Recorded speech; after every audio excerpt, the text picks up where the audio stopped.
Hey everyone, welcome to my YouTube channel different classes.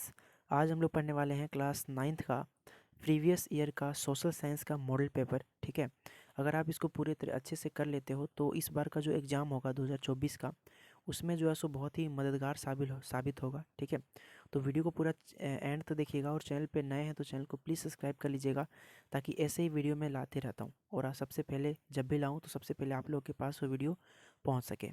तो देख सकते हैं दोस्तों, क्लास नाइन्थ का जो प्रीवियस ईयर का सोशल साइंस का मॉडल पेपर था वो कुछ इस प्रकार का था। ठीक है, इसमें जो है सो कुल 40 ऑब्जेक्टिव प्रश्न थे। ठीक है, और सभी प्रश्न अनिवार्य थे, प्रत्येक प्रश्न के लिए एक अंक निर्धारित था और कोई नेगेटिव मार्किंग नहीं था। ठीक है, चलिए चलते हैं और अब देखते हैं क्वेश्चन को, कि क्वेश्चन किस प्रकार पूछा गया था। ठीक है, तो देख सकते हैं पहला जो क्वेश्चन है, यानी कि फ्रांस की क्रांति का जो अग्रदूत है वो किसे कहा जाता है। ठीक है, मैंने आपको वीडियो के शुरू में ही बोला कि अगर आप इस वीडियो को पूरा एंड तक देखते हैं तो बहुत सारे क्वेश्चन जो है सो अब की जो एग्ज़ाम होगा 2024 में, उसमें पूछे जाएंगे। ठीक है, तो पूरा वीडियो को एकदम शुरू से एंड तक देखिएगा, है ना, बिल्कुल भी स्किप नहीं कीजिएगा वीडियो को। ठीक है, तो चलिए वीडियो को स्टार्ट करते हैं। तो देख सकते हैं, जैसा कि मैंने क्वेश्चंस को पढ़ा, कि फ्रांस की क्रांति का अग्रदूत किसे कहा जाता है, यानी कि उसका नेतृत्व किसे कहा जाता है। ठीक है, जब क्रांति हुआ था फ्रांस का, तो ये कहा जाता है दोस्तों, एक का हो जाएगा आपका ऑप्शन नंबर बी, यानी कि रूसो। रूसो को जो है सो फ्रांस की क्रांति का अग्रदूत कहा जाता है। ठीक है, चलिए नेक्स्ट क्वेश्चन के चलते हैं। नेक्स्ट है कि निम्न में से किस वस्तुओं पर अप्रत्यक्ष कर लगाया गया था। मतलब एक होता है डायरेक्ट कर, मतलब टैक्स। ठीक है, एक होता है डायरेक्ट टैक्स और एक होता है इनडायरेक्ट टैक्स।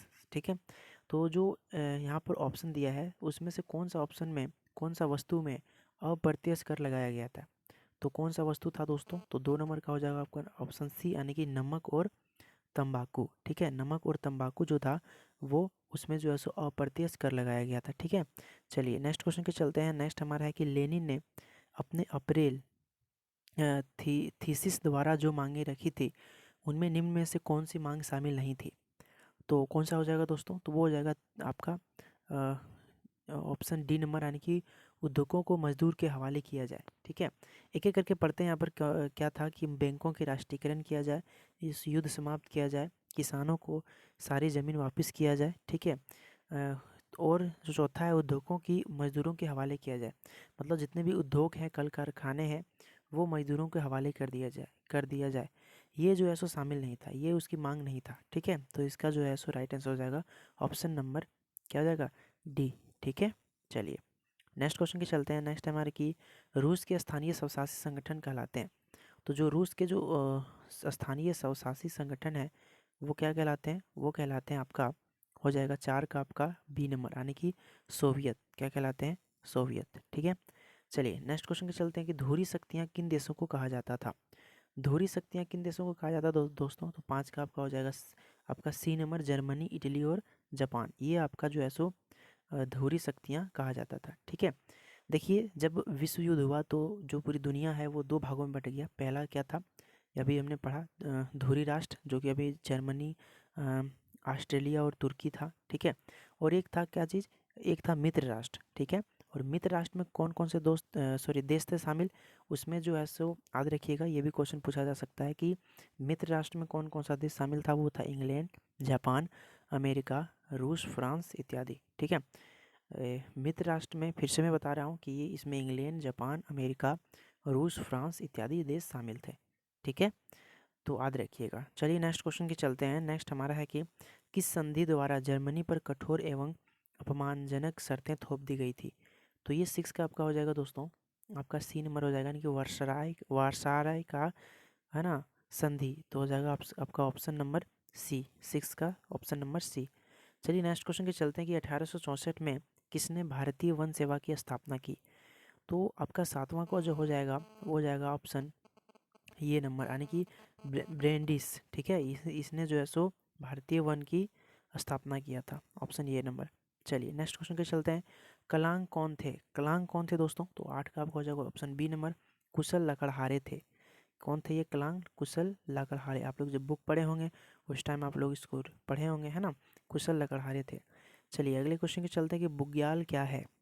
तो बुग्याल जो है दोस्तों वो है ऊंचे पहाड़ों पर स्थित घास का मैदान, ठीक है। बुग्याल का अर्थ होता है ऊंचे पहाड़ों पर स्थित घास का मैदान। ऑप्शन नंबर ये हो जाएगा राइट आंसर।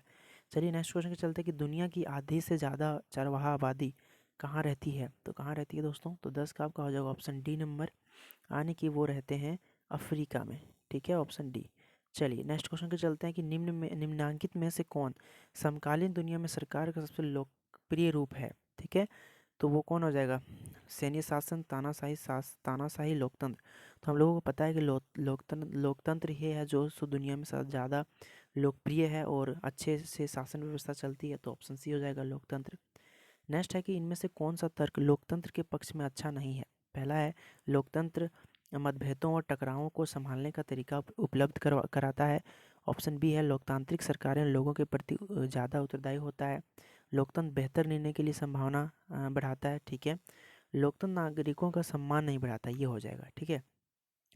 लोकतंत्र में जो है हमेशा जो है सो लोगों का शासन होता है, मतलब लोगों के हाथों में सारी शासन व्यवस्था होता है, ठीक है। तो ये आपका नहीं होगा कि लोकतंत्र में नागरिकों का सम्मान नहीं बढ़ाता है, बिल्कुल बढ़ाता है जी, ठीक है। तो ये आपका राइट आंसर हो जाएगा। चलिए नेक्स्ट क्वेश्चन की चलते हैं कि संविधान की आत्मा किसे कहते हैं। तो संविधान की जो आत्मा कहते हैं दोस्तों वो कहते हैं प्रस्तावना को। किसको कहते हैं, प्रस्तावना को, ठीक है। आप लोग कोई भी बुक को पढ़ेंगे, कोई भी बुक को, तो उसका फर्स्ट में लिखा रहता है ना प्रस्तावना, हम भारत के लोग, भारत के संविधान वगैरह वगैरह, तो उसी को प्रस्तावना बोलते हैं, उसी को जो है सो संविधान का आत्मा कहते हैं, ठीक है। चलिए नेक्स्ट क्वेश्चन के चलते हैं कि दक्षिण अफ्रीका का लोकतांत्रिक संविधान बनाने में इनमें से कौन सा टकराव सबसे महत्वपूर्ण था। तो कौन सा था दोस्तों, वो 14 नंबर का हो जाएगा आपका सी नंबर, गोरे अल्पसंख्यक और अश्वेत बहुसंख्यक का, ठीक है। इसमें जो है सो आपका उसमें टकराव हुआ था, ठीक है, गोरे और काले में, ठीक है। चलिए नेक्स्ट क्वेश्चन के चलते हैं कि झारखंड विधानसभा सीटों की संख्या कितनी है। तो कितनी है दोस्तों, तो वो है आपका 82, यानी कि ऑप्शन सी नंबर 82, ठीक है। चलिए नेक्स्ट क्वेश्चन के चलते हैं हमारा कि राष्ट्रीय मतदाता दिवस कब मनाया जाता है। तो राष्ट्रीय मतदाता दिवस 16 का आपका हो जाएगा डी नंबर, यानी कि प्रत्येक साल 25 जनवरी को राष्ट्रीय मतदाता दिवस मनाया जाता है, ठीक है। वीडियो अगर पसंद आ रहा हो तो प्लीज़ वीडियो को लाइक कर दीजिएगा, है ना, और अपने दोस्तों को भी शेयर कर दीजिएगा, एक प्यारा सा कमेंट भी कर दीजिएगा, ताकि ऐसे ही वीडियोज़ जो है सो लाने का हमको जो मोटिवेट हो सके हम, है ना। आप लोग थोड़ा सा अच्छे जब कमेंट करते हैं तो हमको अच्छा लगता है ना। तो कमेंट करना ना भूलिएगा, जाके नीचे कमेंट बॉक्स में अच्छे से कुछ भी अगर प्रॉब्लम हो, समस्या हो तो कमेंट कीजिए, हमको पूछिए, ठीक है। मैं सारे कमेंट का रिप्लाई देता हूँ। चलिए नेक्स्ट क्वेश्चन के चलते हैं कि वर्तमान समय में भारत के राष्ट्रपति कौन है। तो अभी फ़िलहाल ये 2023 चल रहा है, इसमें जो है सो श्रीमती द्रौपदी मुर्मू है, ठीक है, जो कि यहाँ पर ऑप्शन नंबर बी में है, ठीक है, श्रीमती द्रौपदी मुर्मू। इससे पहले कौन था, श्री रामनाथ कोविंद, है ना। चलिए नेक्स्ट क्वेश्चन के चलते कि निम्नलिखित में से कौन भारतीय संसद के दो सदन हैं। तो कौन है भारतीय संसद के, तो 18 का हो जाएगा ऑप्शन सी नंबर, यानी कि लोकसभा और राज्यसभा, ये दो अंग हैं, ठीक है, दो सदन है, ठीक है। तो ऑप्शन नंबर हो जाएगा कौन, ऑप्शन नंबर 18 का सी, ठीक है। चलिए नेक्स्ट क्वेश्चन चलते हैं। नेक्स्ट है कि संगठन और संघ बनाने की स्वतंत्रता किस मौलिक अधिकार के अंतर्गत आता है। तो ये आता है दोस्तों 19 का आपका बी नंबर हो जाएगा, यानी कि स्वतंत्रता का अधिकार, ठीक है। हमारा टोटल कितने मौलिक अधिकार हैं, वो 6 हैं, कितना है 6, जिसमें से संगठन और संघ बनाने का जो स्वतंत्रता है वो किस मौलिक अधिकार के अंतर्गत आता है। तो वो आता है आपका स्वतंत्रता का अधिकार में, ठीक है। चलिए याद रखिएगा, हमारे संविधान में जो है सो मौलिक अधिकार कितने हैं, 6, ये भी पूछ सकता है। आगे चलिए आगे देखते हैं कि निम्नलिखित में से कौन मौलिक अधिकार में नहीं आता है। तो मौलिक अधिकार में कौन नहीं आता दोस्तों, तो आपका 20 में का हो जाएगा डी नंबर, यानी कि जातिगत भेदभाव का अधिकार। ये अधिकार जो है सो संविधान नहीं देता है हम लोगों को कि कोई भी भेदभाव करे, है ना, जाति के आधार पर। तो ऑप्शन नंबर डी हो जाएगा राइट आंसर। नेक्स्ट क्वेश्चन चलते हैं कि भारत का क्षेत्रफल विश्व के क्षेत्रफल का कितना प्रतिशत है। अब ज्योग्राफी से पूछ दिया तो 21 का आपका हो जाएगा बी नंबर, यानी कि 2.4%, ठीक है। ये आपका है भारत का क्षेत्रफल, है ना, विश्व के क्षेत्रफल का 2.4% है। चलिए नेक्स्ट क्वेश्चन के चलते हैं, निम्नलिखित में से कौन हमेशा बर्फ से ढका रहता है। तो वो कौन ढका रहता है दोस्तों, तो वो जाएगा आपका 22 का ए नंबर, आने की महान हिमालय। हिमालय पर्वत पता है कि हमेशा जो है सो बर्फ से क्या होता है, ढका रहता है। चलिए उत्तरी मैदान किन नदियों से बना है। तो किन नदियों से बना दोस्तों, तो हम लोगों को पता है कि 23 का आपका हो जाएगा ऑप्शन नंबर डी, यानी कि गंगा, सिंधु और ब्रह्मपुत्र से जो है सो उत्तरी मैदान का निर्माण हुआ है, ठीक है। आपका ऑप्शन नंबर डी हो जाएगा 23 का, ठीक है। चलिए नेक्स्ट क्वेश्चन के चलते हैं कि प्रायद्वीपीय नदियाँ होती है, क्या होती है? प्रायद्वीपीय नदी होती है, वो होती है वर्षाकालीन जल प्रवाही, वर्षा पर डिपेंड होता है, ठीक है। तो 24 का आपका हो जाएगा नंबर सी। और वर्षाकालीन जल प्रवाह यानी कि जितने भी प्रायद्वीपीय नदियाँ होती है वो वर्षा पर डिपेंड होता है, ठीक है। जब बारिश होता है तभी उसमें जल होता है, नहीं हो बारिश होता है तो वो नदियाँ सूख जाती है। चलिए नेक्स्ट क्वेश्चन के चलते हैं कि निम्नलिखित में से कौन लवणीय जल जल वाली झील है? तो कौन है? तो 25 का आपका हो जाएगा दोस्तों ऑप्शन नंबर ये, यानी कि सांभर। ये आपका लवणीय झील वाला झील है, ठीक है, जल वाली झील है। सांभर वो खाने वाला नहीं है ना, वो एक नाम है झील का जो लवणीय है। नेक्स्ट क्वेश्चन के चलते कि निम्नलिखित में से कौन जलवायु को प्रभावित करने वाला कारक नहीं है? तो 26 का आपका हो जाएगा ऑप्शन नंबर डी, ठीक है, यानी कि मौसम समाचार। ये आपका जो है सो जलवायु का कोई भी कारक नहीं है, ठीक है। बाकी पे इधर सबका सब हो जाएगा, अक्षांश, ऊंचाई और वायु दाब एवं पवन, ये सारी चीज़ें हो जाएगा, ठीक है। नेक्स्ट क्वेश्चन के चलते हैं। नेक्स्ट हमारा है कि भारत में मानसून का आगमन कब होता है? तो यानी कि मानसून कब आते हैं, वर्षा कब आता है? तो आता है 27 का आपका हो जाएगा ऑप्शन नंबर बी, यानी कि जून के प्रारंभ में जो है सो वर्षा स्टार्ट हो जाता है दोस्तों, है ना। इसी में जो है सो मानसून आता है और हम लोग क्या करते हैं, है ना, जुताई करने निकल जाते हैं खेत में, और खेतों जो धान का फसल होता है वो स्टार्टिंग हो जाता है। चलिए नेक्स्ट क्वेश्चन के चलते कि नागफनी किस वनस्पति क्षेत्र में पाई जाती है? तो नागफनी जो है 28 का हो जाएगा ऑप्शन सी नंबर, कटीले वन तथा झाड़ियों के क्षेत्र में ये जो है पाया जाता है, ठीक है। चलिए नेक्स्ट क्वेश्चन के चलते हैं कि भारत में लिंगानुपात के संदर्भ में कौन सा कथन सही है? तो 29 का आपका हो जाएगा ऑप्शन नंबर डी, महिलाओं की संख्या पुरुषों से अधिक है। महिलाओं की संख्या पुरुषों से अधिक है, ये होगा क्या 29 का? एक बार फिर से क्वेश्चन पढ़ते हैं कि भारत में लिंगानुपात के संदर्भ में कौन सा कथन सही है? महिलाओं की संख्या पुरुषों से कम है ना। पहला आपका ऑप्शन है पुरुष और महिला दोनों की संख्या बराबर है, ये नहीं होगा, है ना, ये नहीं होगा। पुरुषों की संख्या महिलाओं से कम है, ये भी नहीं होगा। महिलाओं की संख्या पुरुषों से कम है, और ऑप्शन डी है महिलाओं की संख्या पुरुषों से अधिक है, यानी कि महिलाएं की संख्या जो है पुरुषों से अधिक है, ये नहीं होगा। ये हो जाएगा ऑप्शन सी नंबर, है ना, महिलाओं की संख्या पुरुषों से कम है, ठीक है। चलिए नेक्स्ट क्वेश्चन पे चलते हैं कि जनसंख्या में होने वाली परिवर्तन की क्रियाएं कौन है? तो यहाँ पर क्या क्या ऑप्शन दिया है? जन्म दर, मृत्यु दर, प्रवास, उपयुक्त तीनों। तो इसका हो जाएगा उपयुक्त तीनों, ठीक है, option number D. Next question के चलते हैं कि उत्पादन की पहली आवश्यकता क्या है?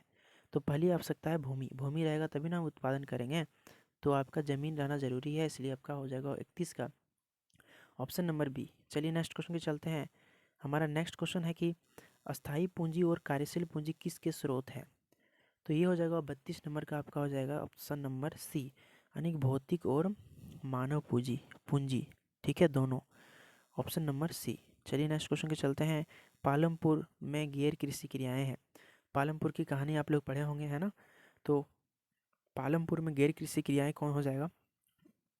33 का आपका हो जाएगा ऑप्शन नंबर डी, यानी कि सभी। यहाँ परिवहन हो जाएगा, दुकानदारी, लघु विनिर्माण, उपयुक्त सभी, तो उपयुक्त सभी हो जाएंगे। चलिए नेक्स्ट क्वेश्चन चलते हैं। किस प्रकार की जनसंख्या अर्थव्यवस्था की परिसंपत्ति है? साक्षर एवं स्वस्थ जनसंख्या, अस्वस्थ जनसंख्या और कार्यशील जनसंख्या। तो ये वही होना होगा, साक्षर एवं स्वस्थ जनसंख्या ही, ऑप्शन ये नंबर, ठीक है। और डी नंबर में ऐसे ऑप्शन दिया है इनमें से कोई नहीं, तो वही होगा ऑप्शन ये नंबर, साक्षर एवं स्वस्थ जनसंख्या, मतलब वो पढ़े लिखे भी हों और वो स्वस्थ है, यही जो है सो किसी भी देश की अर्थव्यवस्था की परिसंपत्ति है, ठीक है। निम्नलिखित में से किसमें विनिवेश से मानव संसाधन में उच्च प्रतिफल प्राप्त हो सकते हैं? तो वो आपका हो सकता है 35 का सी नंबर, शिक्षा और चिकित्सा में, यानी कि हम शिक्षा में पैसा खर्च करें और चिकित्सा में पैसा खर्च करें, तभी किसी देश का जो है सो अर्थव्यवस्था बढ़ सकता है, ठीक है। चलिए नेक्स्ट क्वेश्चन के चलते हैं। विश्व में भारत में डॉट डॉट डॉट निर्धनों की संकेंद्रण है, वो क्या है? तो 36 का होगा ऑप्शन ये नंबर, सबसे अधिक। भारत में जो है सो सबसे अधिक निर्धन है, निर्धनों की संख्या है, ठीक है। नेक्स्ट क्वेश्चन के चलते हैं कि निर्धनता रेखा का निर्धारण करते समय इनमें से किस पर विचार नहीं किया जाता है? तो किस पर विचार नहीं किया जाता है? तो 37 का आपका हो जाएगा ऑप्शन नंबर सी, मनोरंजन आवश्यकता। ये आपका जो है इस पर विचार नहीं किया जा सकता, नहीं किया जाता है, ठीक है। आगे कि बफर स्टॉक क्या है, तो बफर स्टॉक क्या था दोस्तों, तो 38 का आपका ऑप्शन हो जाएगा ये नंबर। आने की सरकार द्वारा अधिप्राप्त अनाज का भंडार, यही आपका बफर स्टॉक था। ठीक है, चलिए नेक्स्ट क्वेश्चन करते हैं। खाद्य सुरक्षा का क्या अर्थ है, तो खाद्य सुरक्षा अर्थ है दोस्तों ऑप्शन बी नंबर, सभी लोगों के लिए सदैव भोजन की उपलब्धता जो है सो इसी को कहते हैं हम लोग खाद्य सुरक्षा, ऑप्शन नंबर बी।